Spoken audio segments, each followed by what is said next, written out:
If you've been calling every dark, vine-covered mirror world in Stranger Things the Upside Down, prepare yourself. Uh-huh. Because, according to a deep dive into the absolute latest source material, the truth is, well, it's a lot more complex. It really is. Those two different dark places you're probably picturing right now, they're really just the tip of a four-dimensional iceberg.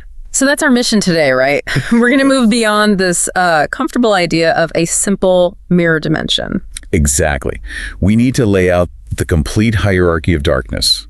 We're going to clarify the true relationships between this ancient primordial place called Dimension X, the protective buffer zone, which is the hellscape, the familiar upside down, and then Vecna's personal psychological mindscape. And this isn't just, academic. Understanding this changes everything we thought we knew about Henry Creel. It's the shortcut to understanding the real authority behind the chaos. And the key source for all of this, crucially, isn't from the show itself. It's from the new Broadway play, Stranger Things, The First Shadow. Right, which was co-developed by the Duffer Brothers themselves. So this is canon. It's the definitive prequel. It's all about Henry Creel's backstory, our future Vecna. And it's so important because it introduces Dimension X, a world that existed long before 11 ever opened a gate. So let's just, unpack this tree beginning. Yeah, where do we start? We have to go way back. The 1940s, it's all rooted in pure military ambition. Of course it is. The lore kicks off with this secret U.S. government effort called Project Philadelphia. They were trying to make the USS Eldridge ship invisible. Classic hubris. Total hubris. And instead of cloaking the ship, they violently shifted it into a different dimensional plane. And that accidental jump, that's our first official mention of Dimension X. The first one. And this wasn't some void or an in-between space. It was a fully formed, ancient, and frankly, terrible world. And when the ship reappeared, what happened? Disaster. It confirmed the danger. Most of the crew were killed by a creature that we would now absolutely recognize as a Demogorgon. It came back with them through that dimensional tear. But one person survived, at least physically. Who? Captain Brenner, who happens to be Martin Brenner's father. Wait, Papa Brenner's dad, so he was the original Patient Zero. That adds this whole chilling family legacy to the story. It really does. And here's where the dimensional corruption becomes physical. Captain Brenner becomes severely ill, and his body starts rejecting all blood transfusions. Why? Because the time he spent in Dimension X had fundamentally and permanently altered his blood type. So it's like a biological marker of exposure. Exactly. It confirms Dimension X doesn't just mess with your mind, it changes your literal biology. And I'm guessing he told his son everything. On his deathbed, yeah. He transferred all that knowledge, the terrifying truth about that dimension, to his son, Martin, and that conversation. That's the spark for Martin's lifelong destructive obsession. Finding that original dimension. So decades later, Martin Brenner, now Dr. Brenner, is just relentlessly obsessed. He's running these experiments in Nevada, trying to replicate what happened. Right. But the real connection to all the chaos in Hawkins, it happens by mistake. Yeah. It involves a project employee and an 8-year-old Henry Creel. So what happened? So a project employee stole some vital experimental equipment and fled into a Nevada cave system. Okay. And little Henry Creel, just an 8-year-old out exploring, stumbles upon this thief. Oh, no. And when they meet, the equipment malfunctions catastrophically. It shifts both the employee and Henry directly into Dimension X. And Henry comes back. He returns 12 hours later. The employee died. But just like Captain Brenner, Henry's blood had changed. Wow. And his personality fractured. So now you have canonical proof. The short trip to Dimension X is the true initial origin of Henry's psychic powers. He wasn't born with them. No. They were given to him by this dimensional corruption. And this is how Brenner finds him. This is how he closes the loop. The Creel family, they soon moved to Hawkins. But Dr. Brenner, acting like this cold-blooded detective, he finds the lost equipment near that cave. Yeah. And right beside it, Henry's binoculars. Oh, that's the detail. That's how he tracks him down. Yep. It allowed him to find Henry and take him in as his first test subject, the most important patient zero in his entire facility. It's just a terrifying, deliberate process. The pattern confirms it all. Dimension X isn't some theory.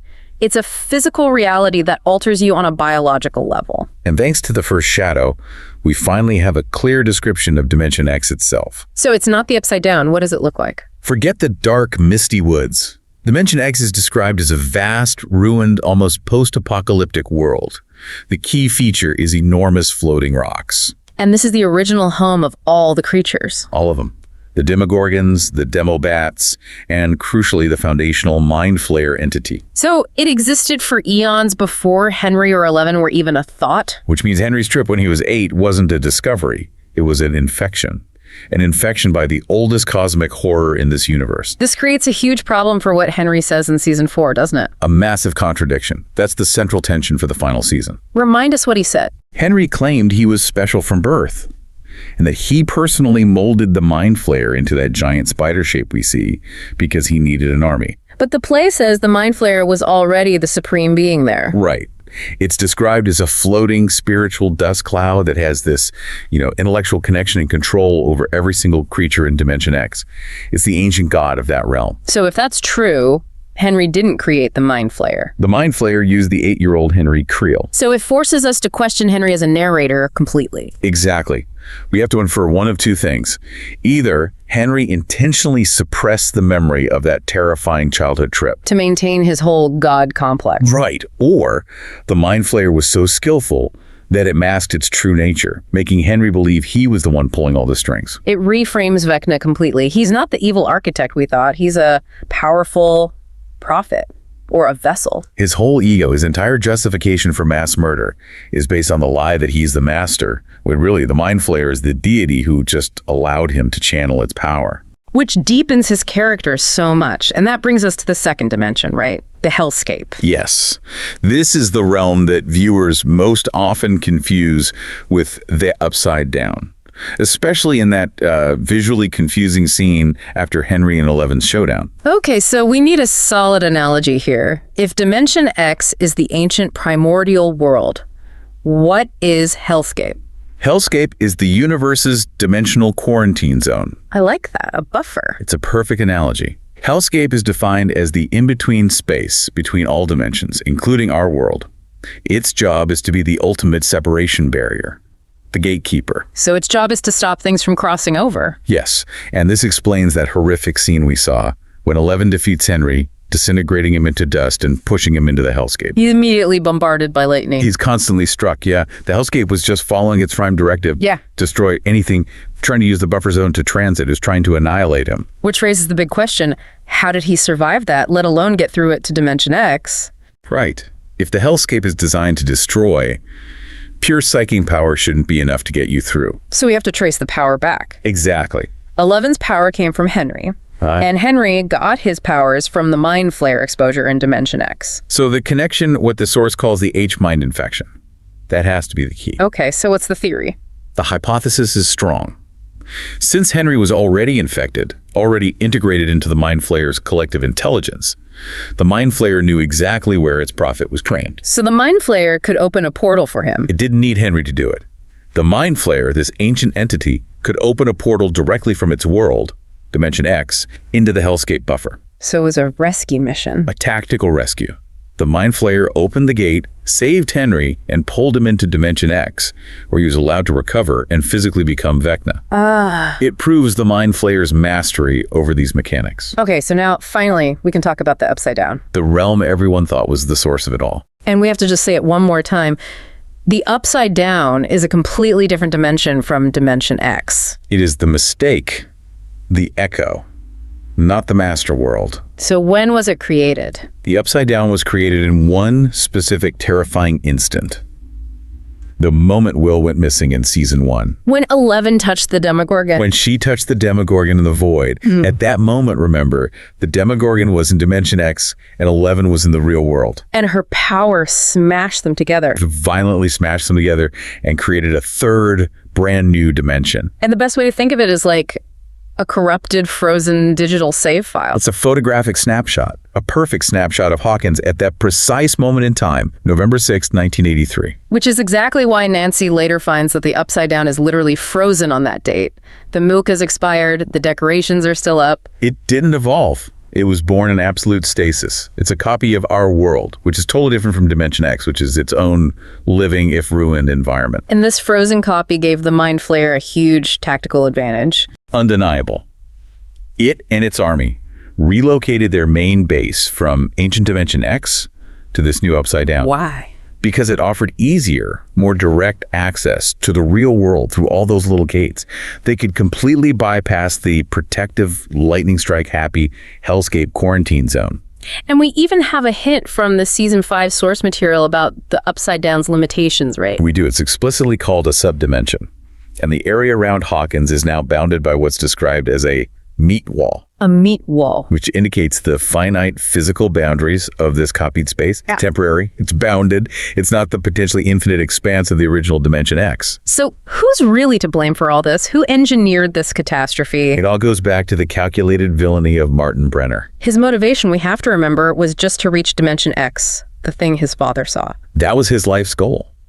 He used 11 for reconnaissance, officially to spy on the Russians, but his secret hope was always that she would stumble into Henry, or that Henry would use the void to contact her. So he wasn't just observing her, he was actively coaching her toward danger. Oh, absolutely. When 11 described the creature, the Demogorgon, and the strange sounds, Brenner encouraged her to confront it. Because he recognized it from his father's stories. He knew it was tied to Henry and Dimension X from those horrifying decades-old stories his father had told him. And that encouraged direct interaction, 11 touching the Demogorgon. That's what did it. It bypassed the hellscape buffer completely and smashed the two worlds together, creating the Upside Down. He wanted to find the ancient dimension, and instead he just created a corrupted copy. Which the Mind Flayer immediately exploited as a forward operating base. Wow. Okay, so that just leaves one last dimension, the smallest, most personal one. The Mindscape. We first saw this terrifying place in season 4. How is this one defined? It's defined as Vecna's purely personal, spiritual, and psychic dimension. It is completely different in function from the 3 physical realms we just discussed. He created it himself. He created it sometime between his banishment in 1979 and the events of 1986. It functions entirely as a storage unit for fragments of his memories. So it's his own haunted hard drive. That's a great way to put it. These memories manifest as small, terrifying dimensional branches. And its appearance is key to telling it apart. Absolutely. The Mindscape is bathed in this sickly red light. It has vines that look just like the ones in the Upside Down because they're connected through Vecna. And the Creel house is at the center. A broken, fragmented version of it, yeah. It's the exact house that Will saw when he was viewing the Demogorgon through his visions. And this is where Vecna holds his victims. Exactly. Their physical bodies are somewhere else, but their consciousness is forcibly transferred and imprisoned inside a memory zone in the Mindscape. It's how he holds Holly and the other children. A psychological prison, not a physical one. Right, and that's its defining limitation.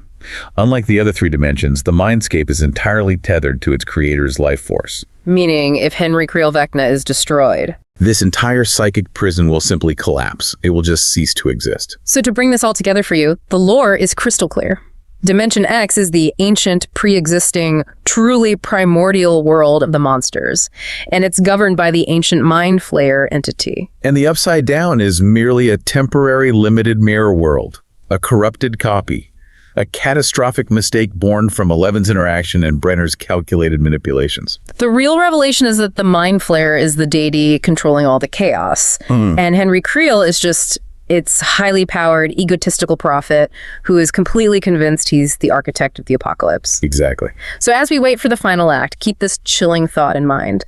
If the Upside Down is a temporary subdimension that's now bounded by that newly revealed meat wall, what lies beyond the wall?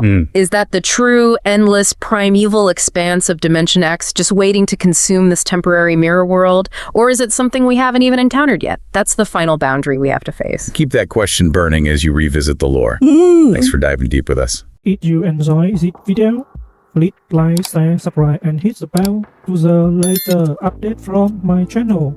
Thank you for watching till the end, and see you in the next video.